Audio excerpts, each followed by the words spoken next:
Alors, le plan épargne-retraite, le fameux PER. On en entend parler partout, c'est un peu le produit star pour préparer l'avenir, mais est-ce que c'est vraiment la révolution qu'on nous a vendue? Eh bien, une mission parlementaire s'est penchée très sérieusement sur la question, et ce qu'elle a trouvé est assez éclairant, on va décortiquer ça ensemble. Comme toujours chez Rapport en clair, notre but est simple, rendre l'information publique vraiment accessible. Donc tout ce qu'on va voir aujourd'hui vient d'une seule et unique source, le rapport d'information numéro 288 de la Commission des finances de l'Assemblée nationale. Il est signé par les députés Félicie Gérard et Charles de Courson. On n'invente rien, on n'interprète pas, on met juste les faits en clair. Parce qu'il faut bien l'avouer, préparer sa retraite, c'est souvent un sacré casse-tête, non? On est un peu noyé sous les différents régimes, les produits d'épargne, bref, on s'y perd vite. Et c'est justement de ce constat que tout est parti. Pour bien comprendre l'intérêt du PER, il faut faire un petit bond dans le passé. On retourne juste avant 2019. Et là, il faut s'accrocher parce que la situation était, pour le dire gentiment, un peu le bazar. Et ce n'est pas nous qui le disons, hein. Le terme utilisé dans le rapport parlementaire lui-même, c'est un kaléidoscope complexe. L'image est bien trouvée, je trouve. Ça veut tout dire, non? C'était le diagnostic officiel, un système totalement fragmenté, quasiment illisible pour l'épargnant moyen. Et ce fameux kaléidoscope, le voilà. PERP, Madelin, article 83, PERCO, une véritable jungle de sigles. Chacun avec ses propres règles, sa fiscalité à part, ses conditions bien à lui, un vrai parcours du combattant. Et le pire, c'est que si on changeait de statut ou d'entreprise, bien souvent, impossible de transférer son épargne. La galère. Bon, face à ce désordre, l'État a décidé de faire un grand ménage. C'est là qu'arrive la loi Pacte en 2019, avec une ambition, une promesse, la simplicité. Et cette promesse, elle a un nom, le plan d'épargne retraite, le PER.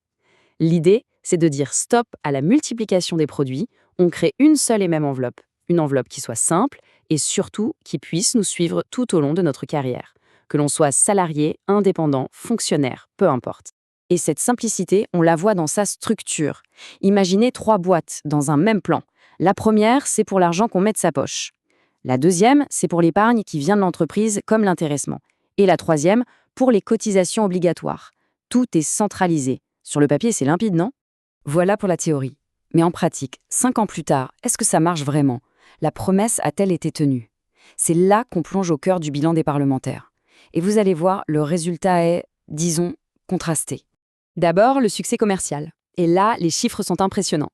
En mars 2024, on était à quasiment 109 milliards d'euros placés sur des PER. C'est énorme.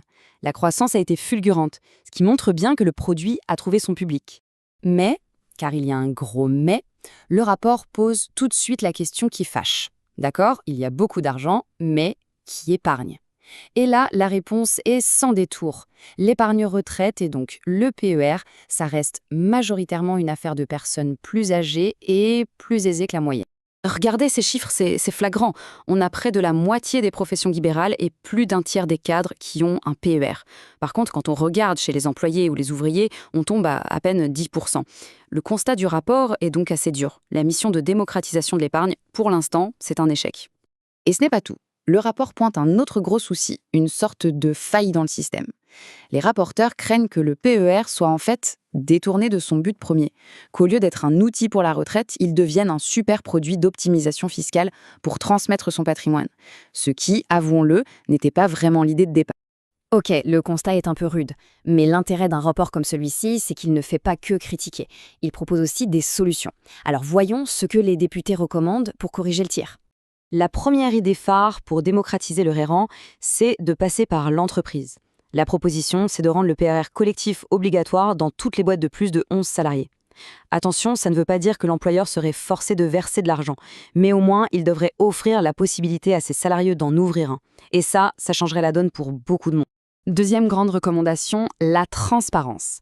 Parce que c'est bien d'avoir un produit, mais encore faut-il bien comprendre comment il fonctionne. Le rapport insiste, il faut que les frais soient clairs, que la performance soit lisible et surtout que les gens saisissent bien les conséquences fiscales de leur choix. Par exemple, déduire ou pas ses versements de ses impôts. L'impact est énorme, ça doit être limpide. Et enfin, pour contrer le risque de détournement en outil de succession, la solution proposée est assez directe. Mettre des bornes d'âge.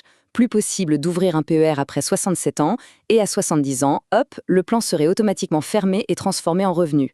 Le but est clair, s'assurer que le PER reste un produit pour la retraite. Point. Et ce qui est vraiment intéressant, c'est que même les deux rapporteurs ne sont pas d'accord sur tout. Prenez la possibilité de récupérer son argent avant la retraite. Monsieur de Courson, lui, voudrait plus de souplesse. Madame Gérard, à l'inverse, pense que les règles actuelles sont un bon équilibre. Ça prouve bien que le sujet est complexe et qu'il n'y a pas de solution miracle. Alors, au final, où en est-on avec ce PER? Une avancée pour tous ou un avantage de plus pour ceux qui en ont déjà? Ce que nous dit ce rapport parlementaire, c'est que 5 ans après, la question est loin, très loin d'être tranchée. Le débat reste complètement ouvert. Voilà ce que ce rapport révèle. Si rendre l'information publique plus claire est quelque chose qui vous parle, eh bien le meilleur moyen de ne rien rater de nos prochains décryptages, c'est tout simplement de s'abonner à Rapport en clair et d'activer la petite cloche. Le sujet du PER fait en tout cas beaucoup réagir et les avis sont souvent partagés. Merci d'avoir suivi cette analyse et à très vite pour un nouveau rapport mis en clair.